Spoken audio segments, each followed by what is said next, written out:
नमस्कार दोस्तों। पिछले कुछ सालों से खाटू श्याम जी के भक्तों की तादाद लगातार बढ़ती ही जा रही है। कहा जाता है कि खाटू श्याम बाबा जिस किसी के सर पर अपना हाथ रख देते हैं वो जीवन में कभी हारता नहीं है, इसीलिए उन्हें हारे का सहारा भी कहा जाता है। आज ये जो घटना हम आपके साथ शेयर करने जा रहे हैं ये शहर में रहने वाले एक पति पत्नी की है। अभिषेक और उनकी पत्नी नेहा शहर के एक अच्छे फ्लैट में रहते थे। दोनों एक प्राइवेट कंपनी में जॉब किया करते थे। 1 साल पहले ही दोनों की शादी हुई थी। दोनों एकदम मॉडर्न और नए ख्यालों वाले थे। ना उन्हें भगवान से मतलब था, ना ही अपने कल्चर से और ना ही अपने घर वालों से। दोनों पति पत्नी अपनी छोटी सी दुनिया में खुश थे। दिन भर जॉब करना और रात में पार्टी, इसके अलावा उन्होंने और कोई दुनिया देखी ही नहीं थी। ऐसे ही समय बीत रहा था। कुछ दिन बाद अभिषेक और नेहा को पता चला कि वो दोनों माता पिता बनने वाले हैं। ये खबर सुनकर दोनों की खुशी का ठिकाना ना रहा। दोनों ने ये खबर सबसे पहले अपने माता पिता को दी। अभिषेक के माता पिता कानपुर में रहते थे। ये खबर सुनकर अभिषेक की मां सुनैना जी ने कहा, बेटा ये तो तूने बहुत खुशी की खबर सुनाई, लेकिन अब बहू को बहुत ध्यान से रहने की जरूरत है। तू अब उसकी नौकरी छुड़वा दे और मैं वहां आ जाती हूं। बच्चा होने तक मैं अच्छे से बहू का ध्यान रखूंगी। तभी नेहा उन्हें आने के लिए मना कर देती है। अभिषेक नेहा को समझता है कि मां को आ जाने दो, वो तुम्हारा अच्छे से ध्यान रख लेंगी। लेकिन नेहा कहती है, आज के समय में किसी की जरूरत नहीं पड़ती और तुम्हारी मां बहुत ही पुराने जमाने की हैं। मैं एक अच्छी सी नौकरानी रख लूंगी अपना ध्यान रखने के लिए, और आगे जरूरत पड़ी तो एक नर्स को नौकरी पे रख लेंगे। आप चिंता मत करिए। ऐसे ही समय बीतने लगता है।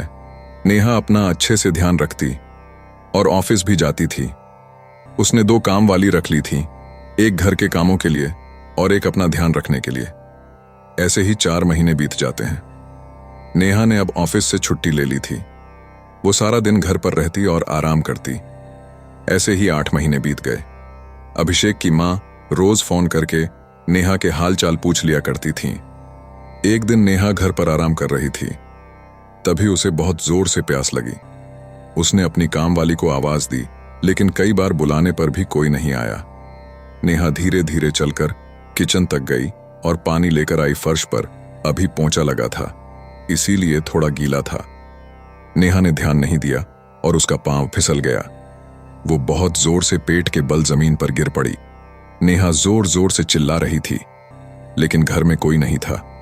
वो दर्द से बुरी तरह तड़प रही थी। बहुत देर चिल्लाने के बाद वो बेहोश हो गई। थोड़ी देर बाद जब दोनों काम वाली घर आई तो नेहा को देखकर घबरा गई। उन्होंने अभिषेक को फोन किया। कुछ देर बाद नेहा को हॉस्पिटल में एडमिट कर दिया। अभिषेक बहुत डर गया था। कुछ देर बाद नेहा का चेकअप करने के बाद डॉक्टर ने बताया कि मां और बच्चा दोनों ठीक हैं। उसके बाद अभिषेक और नेहा घर वापस आ गए। 2 हफ्ते बाद नेहा की डिलीवरी हुई और उसने एक बेटे को जन्म दिया। दोनों के माता पिता भी वहां पहुंच गए थे।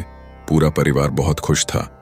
लेकिन 2 दिन बाद अभिषेक की मां ने महसूस किया कि बच्चा किसी भी चीज पर कोई रेस्पॉन्स नहीं कर रहा है। ना वो किसी की बात सुनता है, ना ही किसी को देखकर कोई एक्टिविटी करता है। उन्होंने तुरंत ये बात सबको बताई। सब लोग तुरंत बच्चे को लेकर हॉस्पिटल गए। डॉक्टर ने बच्चे का अच्छे से चेकअप किया और उसके बाद जो डॉक्टर ने बताया उसे सुनकर सबके होश उड़ गए। डॉक्टर ने कहा कि यह बच्चा ना आंखों से देख पा रहा है, ना ही कानों से सुन पा रहा है। ये सुनकर सब रोने लगे। किसी को समझ नहीं आ रहा था कि अचानक ये सब क्या हो गया। नेहा डॉक्टर के सामने रोने लगी कि डॉक्टर प्लीज मेरे बच्चे को ठीक कर दीजिए। लेकिन डॉक्टर ने कहा कि अभी हम कुछ ठीक से बता नहीं सकते। अभी हमें इसके सारे टेस्ट करने होंगे, उसके बाद ही कुछ बता पाएंगे। सब लोग घर वापस आ गए। सबकी आंखों में आंसू थे। सारी खुशियां एक पल में गम में बदल गई थीं। अगले दिन नेहा और अभिषेक बच्चे को लेकर हॉस्पिटल गए, जहां बच्चे के सारे टेस्ट हुए। 2 दिन बाद डॉक्टर ने बताया कि बच्चे के दिमाग पर चोट लगी है, जिसकी वजह से दिमाग का एक हिस्सा पूरी तरह डैमेज हो गया है। इसीलिए बच्चे की आंखों की रोशनी चली गई है और वो सुन भी नहीं पाएगा। तब अभिषेक ने कहा कि डॉक्टर, लेकिन ऐसा कैसे हो सकता है? बच्चे को चोट कैसे लग सकती है? डॉक्टर ने कहा कि अभिषेक जी, अभी 2 हफ्ते पहले आपकी पत्नी पेट के बल गिरी थी। शायद उसी समय बच्चे की सर पर चोट लग गई। नेहा और अभिषेक बहुत घबरा गए। उन्होंने डॉक्टर से इसका इलाज पूछा, लेकिन डॉक्टर ने बताया कि इसका एक ही इलाज है, दिमाग का ऑपरेशन। लेकिन इसमें कामयाब होने के चांस बहुत कम हैं। अगर ऑपरेशन असफल रहा तो बच्चे की जान भी जा सकती है। नेहा और अभिषेक रोते हुए घर वापस आ गए। अगले दिन दोनों बच्चे को लेकर शहर के सबसे अच्छे दिमाग के डॉक्टर के पास गए, लेकिन वहां से भी यही जवाब मिला। 2 महीने तक दोनों बच्चे को लेकर जगह जगह भटकते रहे, अच्छे से अच्छे हॉस्पिटल और डॉक्टर के पास, लेकिन सब जगह से एक ही जवाब मिला, ऑपरेशन। दोनों हार कर निराश होकर बैठ गए। अभिषेक की मां दिन रात भगवान से प्रार्थना करती कि किसी तरह बच्चा ठीक हो जाए।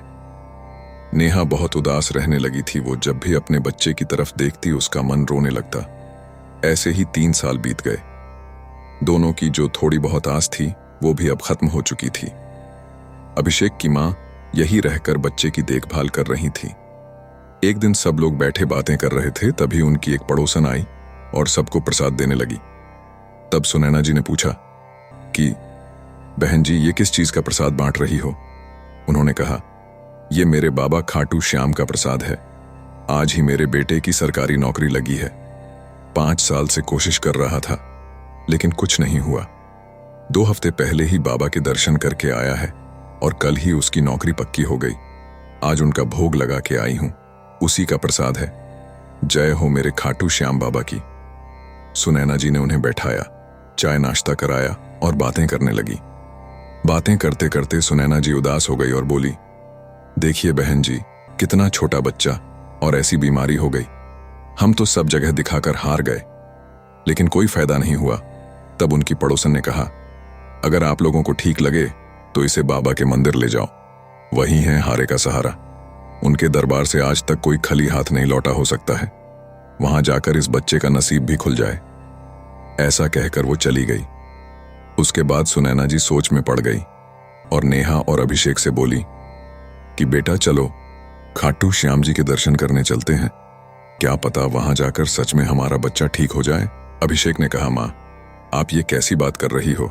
जब डॉक्टर के पास भी इसका कोई इलाज नहीं है तो मंदिर जाकर क्या हो जाएगा? मैं इन सब बातों को नहीं मानता। तब सुनैना जी ने उसे समझाया कि बेटा, भगवान के पास हर चीज का इलाज होता है। तुम सबके कहने से इतने डॉक्टर के पास गए, लेकिन कुछ नहीं हुआ। एक बार मेरे कहने से बाबा के दर्शन करने चलो। कुछ देर सोचने का बाद नेहा और अभिषेक चलने को तैयार हो गए। अगले दिन सब लोग बच्चे को लेकर खाटू श्याम जी के मंदिर पहुंच गए। भीड़ ज्यादा थी। 3 घंटे लाइन में लगने के बाद वो बाबा के सामने पहुंचे। बाबा को देखते ही नेहा और अभिषेक की आंखों से आंसू बहने लगे और दोनों ने हाथ जोड़ के बाबा से कहा, बाबा, आज तक हमने कभी भगवान की पूजा नहीं की। आज पहली बार हम आपके दर्शन करने आए हैं। हमारे बच्चे पर कृपा करो बाबा। ऐसा कहकर दोनों फूट फूट कर रोने लगे। कुछ देर बाद दर्शन करके सब बाहर आए। सुनैना जी बच्चे को गोद में लेकर चल रही थीं। सामने एक पत्थर पड़ा था। उन्होंने भीड़ भाड़ में देखा नहीं और वो उससे टकराकर गिर गईं। बच्चे का सर पत्थर से टकराया और बहुत खून बहने लगा। दोनों को पास के हॉस्पिटल में एडमिट कराया गया। सुनैना जी को थोड़ी ही चोट आई थी, लेकिन बच्चा बेहोशी की हालत में था। उसके सर में ज्यादा चोट आई थी। सारा दिन बीत गया, लेकिन बच्चे को होश नहीं आया था। डॉक्टर भी कुछ समझ नहीं पा रहे थे। नेहा का रो रो कर बुरा हाल हो रहा था। ये सब देखकर अभिषेक परेशान हो गया और अपनी मां से बोला, मां, ये सब आपकी वजह से हुआ है ना? हम यहां आते और ना हमारे बच्चे का ये हाल होता। पूरी रात बीत गई। सुबह 6 बजे बच्चे ने अपनी आंखें खोली। नेहा ने उसे अपनी गोद में लेटा लिया। बच्चा मुस्कुराकर सबको देख रहा था, जैसे उसे कुछ हुआ ही नहीं था। वो सबके इशारे समझ रहा था और सबकी बातें सुन रहा था। उसकी आंखों की रोशनी वापस आ गई थी और वो सब कुछ सुन पा रहा था। ये सब देखकर नेहा और अभिषेक को अपनी आंखों पर विश्वास नहीं हुआ। दोनों ने बच्चे को गले लगाया और बाबा का धन्यवाद किया। उनकी तो जैसे दुनिया ही बदल गई थी खाटू आकर। दोनों की आंखों से आंसू रुक ही नहीं रहे थे। अगले दिन बच्चे के साथ तीनों ने बाबा के दर्शन किए और अपने घर वापस आ गए। उसके बाद से दोनों पति पत्नी हर महीने बाबा के दर्शन करने जाने लगे। खाटू नरेश की जय हो।